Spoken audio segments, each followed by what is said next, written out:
No time for deck list. Sounds like our players are ready to go. Right on time. Let's get down to the match.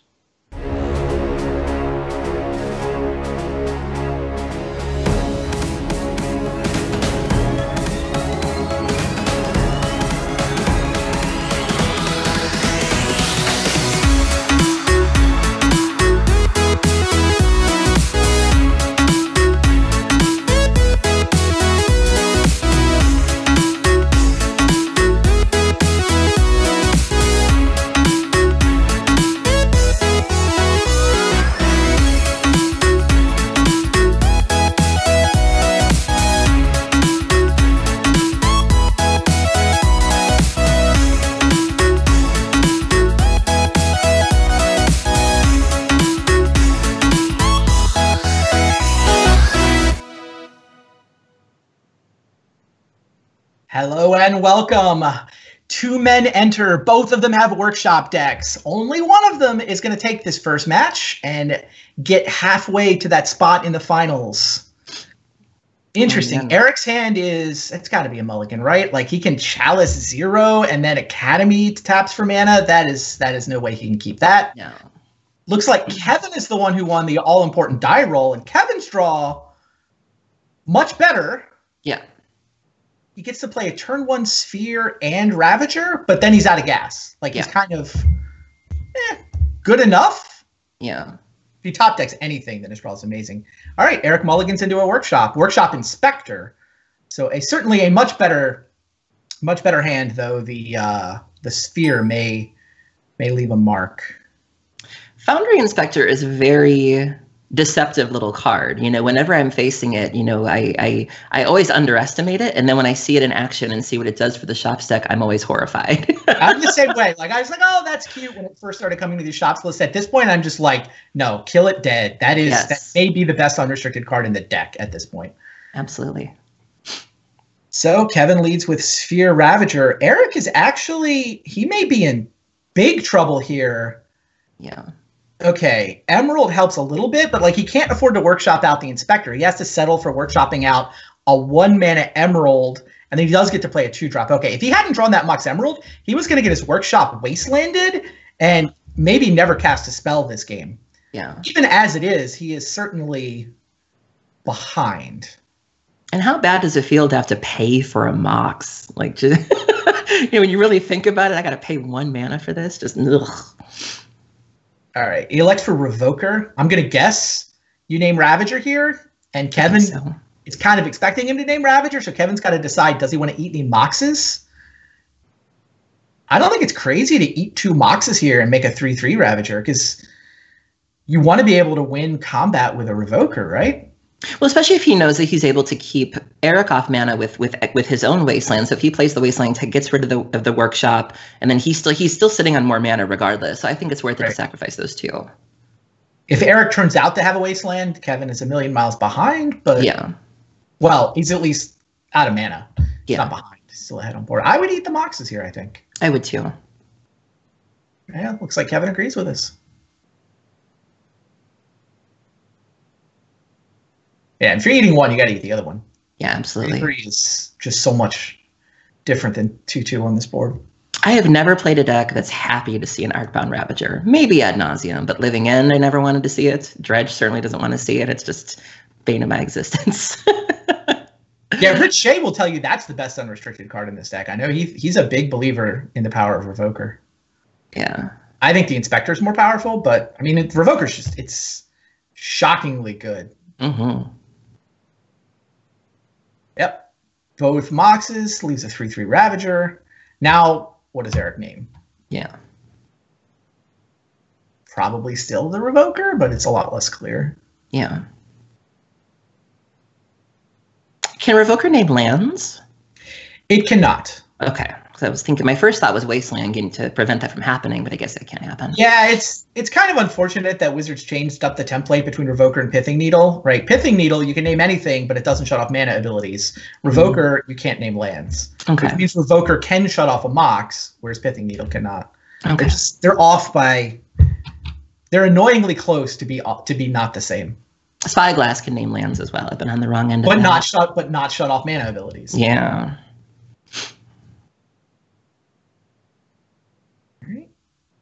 Oh, another sphere. He can, so it's a 3-mana sphere. He can both add a second sphere and waste Eric's Workshop. Oof.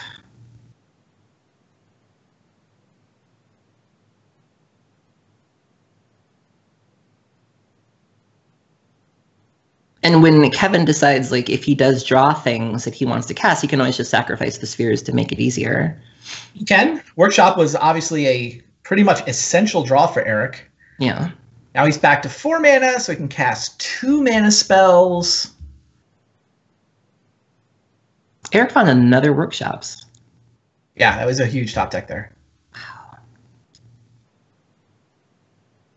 It's going to go for the Ravager of the Zone. Which somebody put a Revoker down to turn it off, but I mean maybe double block's okay here. Oh, okay, he's gonna attack.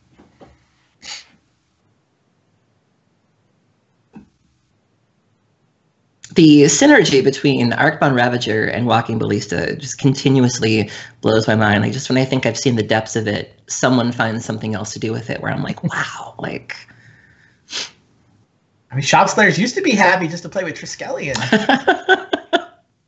I was reading up on, you had me reading up on old school Magic, Randy, and I found a Reanimator deck where one of the targets was Triskelion, and I was like, what a world where we're reanimating Triskelions, you know? Oh, you can play a Workshops deck in old school as well, and Triskelion is basically the best thing you could do with it. Like Triskelions and Juggernauts. I just think of all the things I've reanimated in my day, like Ionas and Sire of Insanities, and I've never reanimated a Triskelion before. So you want the best reanimation target? I do. I think it's Deep Spawn. I think I saw one with Colossus of Sardia, I think it was. Yeah, but you have to pay to untap that. Like, yeah, who wants to if you reanimate it with Dance of the Dead, then I think the activated ability untaps it, but Deep Spawn can give itself Shroud. That's great. Fallen Empires. What a world. Interesting. So Kevin opened with a Walking Ballista at 1 and then attacks in. Eric is not interested in chumping with his Ravager and creating 3/3 Revoker. Obviously, the Ballista makes that play terrible, so Eric can't block. And so just to recap, the Revoker is on Ravager, right? It is. Okay. Interesting. 2 mana Crypt is Eric's draw, so if he does that, he can't do anything else this turn. I think he has to, though. Like, he really wants to get to Chief of the Foundry. Yeah. Foundry Inspector. And if he wants to be able to cast 3 mana spells, then he's got to play this Mana Crypt. Yeah.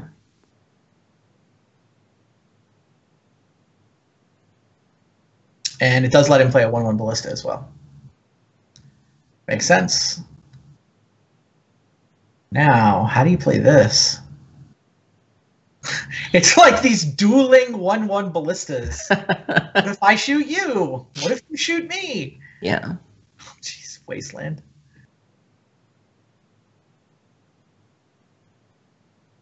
Yeah, suddenly this is what happens in these shops sometimes. You just get this kind of weirdo ground stall. If nobody succeeds in mana screwing the other guy, you get these intricate, like, combat math is involved. I didn't sign up for combat math in my vintage. What's going on here?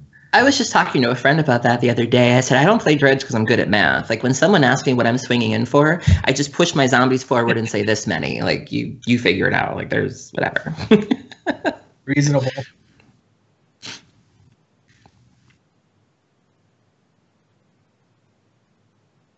What is going on with this board? I'm wondering if the Revoker is not worth Ballista, shooting with the Ballista at some point, and then making the Ravagers, and then I don't know if it's worth it, though. I feel like the first person to commit their Ballista token is probably going to get screwed, though, right? Yeah, it does feel like a bit of a standoff.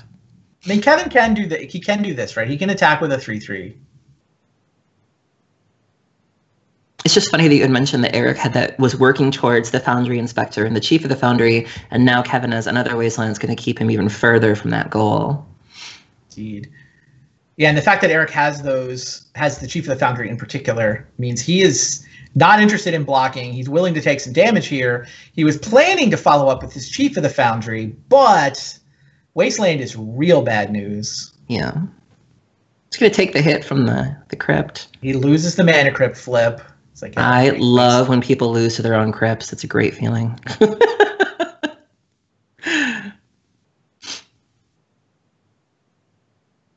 Wasteland of his own for Eric. Yeah, I mean, he can wipe Kevin out of mana, but I mean, Kevin's in top deck mode, right? He's got no cards in his hand. I don't know how Eric wins. I don't think he can win this as a race. Yeah, I feel like Eric needs that mana more than the Wasteland effect. Maybe. Yeah, he decides he has to play defense here, and I think he's right. He can't win this race, especially with Mana Crypt. We have a literal, close to a mirror here, just creature-wise. Revoker, Ballista Ravager. Yeah, I don't remember. I didn't study the precise differences in these lists. They can't be off by more than a couple of cards. Yeah.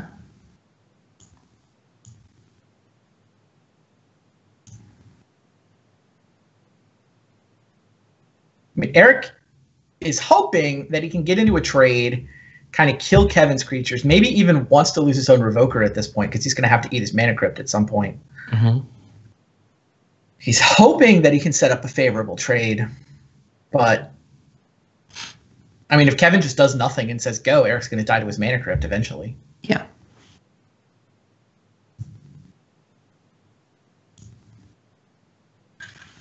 I don't know. It's funny. It's the same board that Kevin attacked into last time. And Eric just took it, but it's because Eric was trying to save up for Chief of the Foundry. Yeah. Having lost his shop and a Mana Crypt flip, I don't think Eric takes it anymore. No. Kevin's thinking. Yeah, well, he's trying to figure out what his Revoker does to the board. Yeah. Like right now, there's this Ballista stalemate where they both have the ability to kill a 1 toughness creature, but you know, if Kevin tries to shoot down Eric's Revoker, Eric can just shoot his Ravager in response and save it. I mean, there's all kinds of crazy scenarios. Eric's going to put a counter on Ballista. Eric's at 4 mana, of course. He can add counters to his Ballista. Oh. To force Kevin's hand. Kevin is going to shoot. Is he shooting the Ballista's response, I assume? Right. Kevin was trying to think, okay, what can I do with this Revoker? And what I was getting to, what he can do is he can turn off both Ballistas. Wow. It's particularly important for Eric at 4 mana. So just to be clear, so he's responding to Eric putting a counter on his Ballista by killing the Ballista, or trying to? So I don't know if we can mouse over the top of the stack to see exactly where the arrow is pointing, but yes. So he's going to break the stalemate then? Yeah, that's exactly what's going on. Confirmed. Kevin has shot Eric's Ballista. Now Eric can either shoot. Well, he's going to shoot his response. He just has to decide where. I think you put a point of damage on the Ravager so that you can block it with a 2/1. He could, in theory, shoot his own Revoker to turn both Ravagers on. I don't think Eric wins that fight, though. No. I could see if you were on the aggressive, like if he wasn't at 8 life, I could see that Ravager plan working for him, but not when he's needing to play defense like this. Yeah, it's on Eric right now. He's trying to decide what to do with this Ballista. Yeah. It's funny, Kevin could actually Revoker the Mana Crypt, too, is the line that exists here. I mean, I think Eric had to respond with Ballista. Yeah. Either, because whether Kevin names the Crypt or the Ballista, he was going to lose the ability to pump 4 mana. Yeah. Now, what do you do at this point? Doesn't seem to make sense to like go upstairs with it or anything. Agree. Okay. All right, so he is shooting something.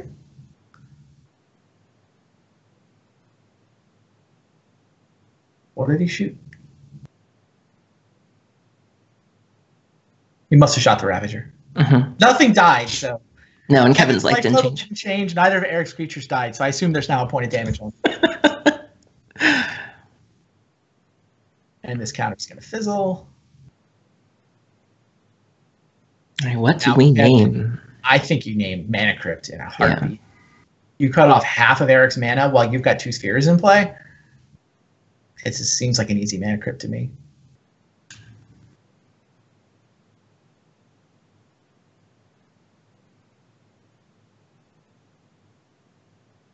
It's weird. I don't see a point of damage on the Ravager. I don't know if that's because we're observing the game or... Yeah, I don't either.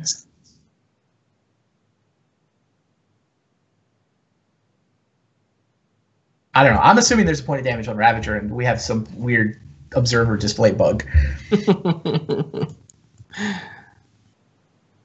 Either that or he misclicked and had it shoot itself. That's the only other thing that wouldn't have changed the board. So he's attacking in. It actually matters if he... Oh! Yeah, I think he misclicked. I think he intended to shoot the Ravager and failed. And, I mean, Eric's probably going to lose that game anyway, but yeah. if he didn't have a point of damage onto that 3/3 Ravager, he's got no play. Yeah. He's got nothing. Like, I think his hope was trade Revoker for Ravager, and now, like, he has to win a bunch of Mana Crypt flips, and maybe, I guess, his Ravager can eat his Mana Crypt. But Eric has no line to win, so here we go. Sideboarding. I see a Witchbane Orb. I also see a Steel Hellkite. Kevin appears to be running a little bit of spice, which I can appreciate. Precursor Golem always surprises me whenever I see it cast. I'm like, oh, that's a thing.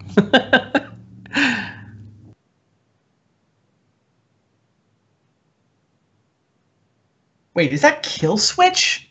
I was about to ask you what that was. I didn't recognize the art, and I was like, maybe Randy will bring it up. I have no idea what that card does. Take a look here. Oh, wow. Kill Switch. Tap all other artifacts. 3 mana artifacts, 2 and tap. They don't untap during controller's untap steps for as long as Kill Switch remains tapped. That is absurd. All right. Well, Eric was on the draw and had to mulligan. So now he's down a game. This time, however, Ifro on the play with a much better draw. No Moxen, so he doesn't actually get the turn 1 Lodestone, but he gets turn 1 Chief of the Foundry. Kevin with 2 Moxen. But no multi-land. Yeah. Do you keep that? 2 Steel Overseer, 2 Moxen. Yeah, I do. You do. Okay. I mean, I think you get turn 1 Overseer and a Strip Mine. Mm-hmm. I think you keep that. Okay. I mean, the Overseer is great in this matchup. If you have an Overseer and the other guy doesn't, like, it just, you saw what happened last game. Look how many random artifact creatures were in play, right? If they were all growing on either side, it would have decided that game. Yeah. It would have come down to something other than ballistas.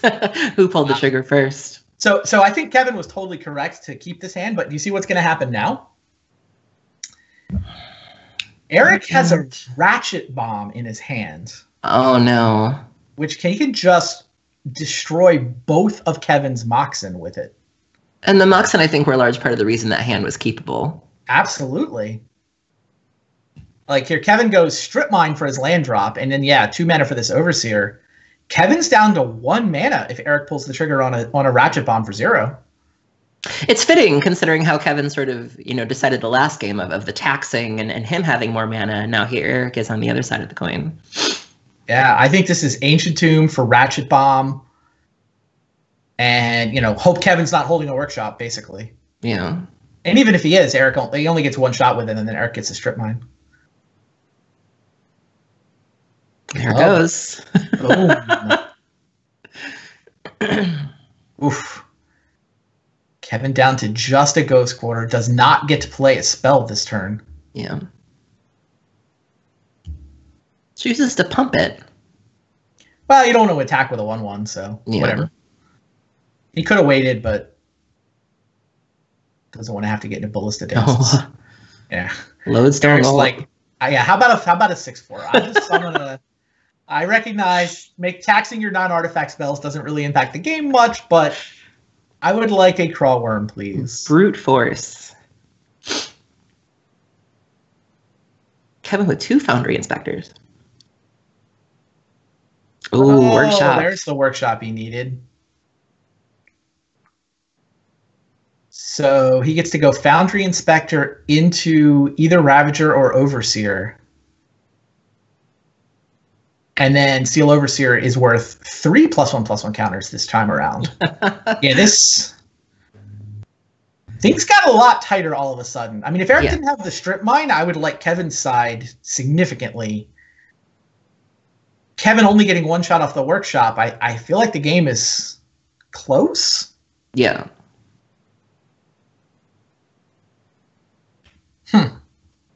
Yeah, I would go, if it were me, I would go workshop, foundry inspector. I would drop the Ravager instead of the second overseer. I mean, obviously putting +1/+1 counters on a Ravager is nice, but getting the overseer to lose summoning sickness sooner is also nice. Yeah. I think I would play the overseer. You think so? Well, it's not like you need the Ravager this turn. You just want to get your overseers started. I think. I mean, I want to be able to tap 2 overseers next turn, and every turn after that. I don't know. I'm like, is Montolio in the chat? Is Rich Show in the chat? This is basically the deck they played the Eternal Weekend finals with. Yeah. All right, Kevin goes with the Ravager. Okay, good job, Kevin. The 2 Ancient Tombs might be relevant. Precursor Golem. So Eric has to choose now. Is he going to strip the workshop, or is he going to play a Precursor Golem? Right? He can't do both. Well, he could strip the waste and then metamorph something, but what would you metamorph? Well, if he plays Precursor Golem, he can metamorph it next turn. Oh, that's naughty. I don't know. I mean, just metamorphing. Is Lodestone good enough? Is Chief of the Foundry good enough? Suddenly they're both 3/4s. Maybe a Steel Overseer of his own. Huh. It's also like the race is tricky given that Eric has Ancient Tomb. Yeah. But he's taking enough damage. This is one of the reasons the Ravager play from Kevin. Maybe the reason that Kevin went with Ravager over Steel Overseer is the fact that Eric's damaging himself. Kevin doesn't have to get 20 damage in this game. Eric's attacks are also kind of awkward here, right? Golem trading for Foundry Inspector is not super exciting. No. But that's what happens if he attacks. He's going to copy something. I like it. I like Metamorph plus Strip Mine here. Okay. It's not 100% clear to me what you copy. First, we have to have Kevin deciding whether to remove targets from Eric's menu of options by eating them with Ravager. I don't think that makes sense. But it is a thing he has to think about. So if I'm reading this correctly, Eric's taking a total of 6 just to cast that, 2 from each of the tombs, and then 2 for the Unlight for the Phyrexian mana? Just 6. Yes. Ouch. Yeah. I'm a self-identified black mage, and it even makes me say ouch. I mean, there's not a ton of reach in these decks, I think is where Eric's thinking. It's basically just a Ballista. Yeah. So, I mean, you could go down to 3/4 life without having to worry too much. Copies the Overseer. Now, that'll tell you how good Steel Overseer is in this matchup. Eric's paid 6 life just to get one of his own. You see why I would have played Overseer from Kevin's side. Eric's willing to pay 6 life for it. Kevin could have just tapped 1 mana. Yeah. Oh, and Eric declines to attack. That's interesting. He wants to follow up with Precursor Golem next turn, and he just needs to make sure he doesn't take damage, I guess. Mm-hmm. So stripping the workshop means Kevin is down to, well, he's still got that Inspector. This is, I think I would have been willing to trade Lodestone Golem for Foundry Inspector. Because it's the difference between Kevin, I don't know, it's easy for me to say when I can see Kevin's hand. Mm-hmm. But Kevin gets to play an Overseer here, or a Ballista, his choice. I feel like I like Ballista here better, especially with Eric being at such low life and having a Ravager out, and having Steel Overseer out. Oh wow! How close is this to lethal? Ravager can go. Oh yeah, Eric's in a lot of trouble just from the shotgun effect of Ravager plopping a bunch of counters onto Ballista. Yeah, Kevin says I want to wrap this up. Overseer makes it a 2/2 Ballista. Ravager can put 4 counters on it. So Eric. I don't think Eric gets to tap any more Ancient Tombs. I think he's done casting spells. Right? All right, so he's going to activate the Overseer. 2, 3, 5, 6. Man, I love the way Kevin played this. Yeah. I mean, I'm thinking back to last turn when we were debating Ravager versus Steel Overseer, and Kevin had the Ballista in his hand at the time, didn't he, or did he not? Yeah. I mean, even if he didn't have it in his hand, it could have been that he was thinking, oh, maybe I'll top deck one. Yeah. But this has worked out amazingly. I'm not sure he had the Ballista at the time, but just giving himself the ability to have a Ravager in play that can potentially create giant Triskelion is kind of awesome. Mm-hmm. And I'm just thinking how different this game would be if Eric hadn't been taking so much damage from his own lands. Like, this would be a very different. 100%. This is the double Ancient Tomb loss. Like, I'm pretty sure Eric's going to lose this, and he's going to lose it because he drew 2 Ancient Tombs. And to be fair, and Kevin top decked Workshops, right? Mm-hmm. I mean, if Kevin hadn't top decked that Workshop, just the one turn before Eric could strip it away turned out to be enough. Yeah, Eric lined up the blocks that he could. The Ravager plops a bunch of counters on Ballista. Good luck, Eric. Good luck winning this game without tapping either of those Ancient Tombs ever again. Oh. Yeah. Kevin wins. Wow. Yeah, broke serve in the second game. Eric got to play first, had a good draw, but Steel Overseer and Foundry Inspector and Walking Ballista are just so good. Yeah. Yeah, and the double Ancient Tomb draw for Eric, he just dealt so much damage to himself that Kevin just needed one turn with a Workshop, one turn with his Ballista combo. And risky, having 2 lands like that hurt you, when you're playing an aggressive deck, you don't normally care about that, using your life as a resource, because in theory, your opponent will be dead before it matters. But when the game kind of grinds on like that, as the Shop's Mirror is wont to do, it does start to add up, and it doesn't quite go the way you think it's going to go. Yeah, probably only really punishes you in the mirror, but yeah, definitely mattered there. Yeah, if it were any other deck, you'd probably risk it. Thanks for hanging out with us, Aaron. Thank you for having me. It's been a thrill participating this season.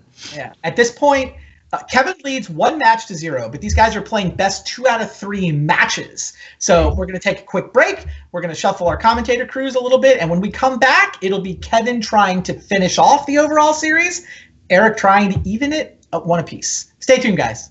We'll be right back. Need the latest Magic the Gathering singles for Constructed? Casual cards for the kitchen table? Or sealed product for a draft night with your friends? CoolStuffInc.com has what you're looking for.